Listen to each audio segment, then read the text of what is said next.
भगवत गीता में सनातन धर्म की नीतियों का स्पष्ट वर्णन है। गीता में 18 अध्याय और 700 श्लोक हैं। इसी ज्ञान रूपी महासागर की कुछ बूंदें सार के रूप में यहाँ प्रस्तुत की गई हैं। इन बूंदों को ग्रहण करके आप अपने जीवन को आशाओं से भरें और सुख एवं संपन्नता से परिपूर्ण जीवन जिएं। महाभारत के युद्ध के समय कुरुक्षेत्र की रणभूमि में भगवान श्री कृष्ण ने अर्जुन को जो उपदेश दिया है, उन्हीं उपदेशों का संकलन है श्रीमद् भगवद गीता। असल में यह उपदेशों का संकलन प्रश्न और उत्तर के रूप में है।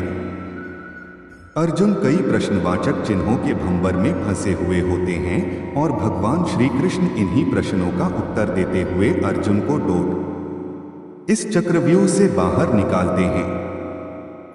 भगवत गीता ही है जो आधुनिक युग में समस्याओं से घिरे हुए मनुष्य को एक कर्मशील जीवन जीने के लिए प्रेरित करती है।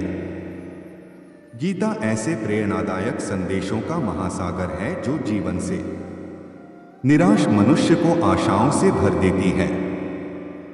ठीक उसी प्रकार जिस प्रकार भगवान श्री कृष्ण ने अर्जुन की निराशाओं को दूर किया और उसे युद्ध लड़ने के लिए प्रेरित किया, आज की इस भागती दौड़ती जिंदगी में मानव को उसके मन को, उसकी आत्मा को अगर कोई शांत, स्थिर और प्रसन्नचित रख सकता है तो वह है नैनं छिन्दन्ति शस्त्राणि नैन दहति पावकः न चैन क्लेद्यन्त्यापो न शोष्यति मारुतः, अर्थात आत्मा को शस्त्र काट नहीं सकते और न अग्नि इसे जला सकती है, जल इसे गीला नहीं कर सकता और वायु इसे सुखा नहीं सकती। आइए वीडियो में जानते हैं भगवत गीता के सुविचार। श्रीमद् भगवत गीता के अनमोल वचन। Bhagavad Gita quotes in Hindi.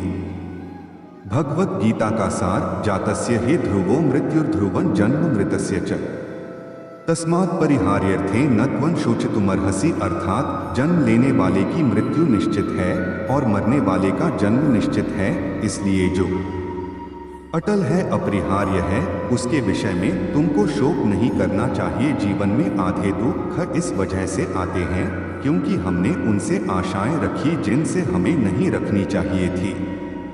जीवन में समय चाहे जैसा भी हो, परिवार के साथ रहो।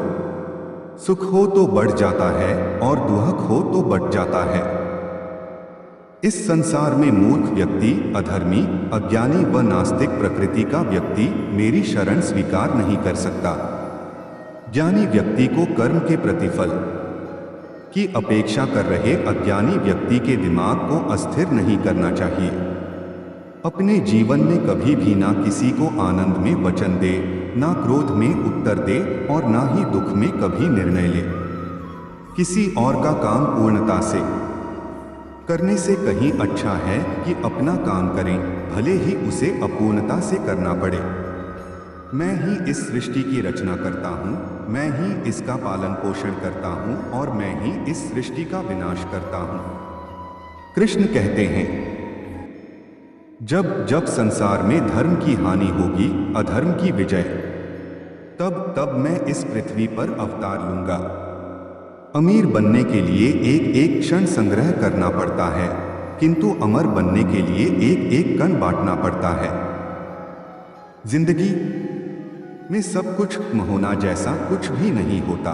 हमेशा एक नई शुरुआत हमारा इंतजार कर रही होती है। हे अर्जुन, मैं भूत, वर्तमान और भविष्य के सभी प्राणियों को जानता हूँ, किंतु वास्तविकता में कोई मुझे नहीं जानता।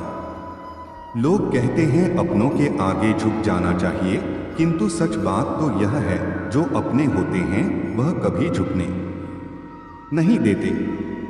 वह दिन मत दिखाना कान्हा कि हमें खुद पर गुरूर हो जाए, रखना अपने दिल में इस तरह कि जीवन सफल हो जाए।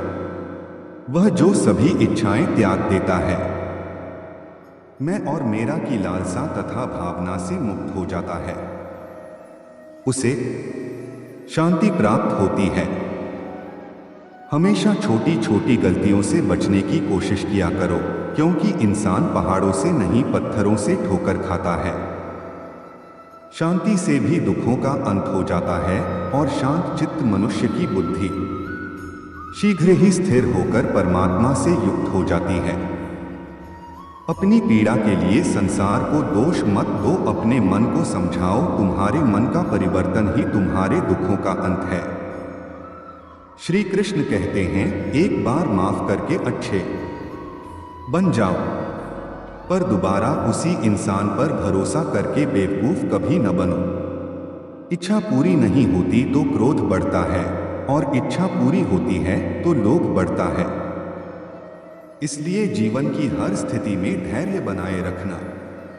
अगर तुम अपना कल्याण चाहते हो तो सभी उपदेशों, सभी धर्मों को छोड़कर मेरी शरण में आ जाओ, मैं तुम्हें मुक्ति प्रदान करूंगा।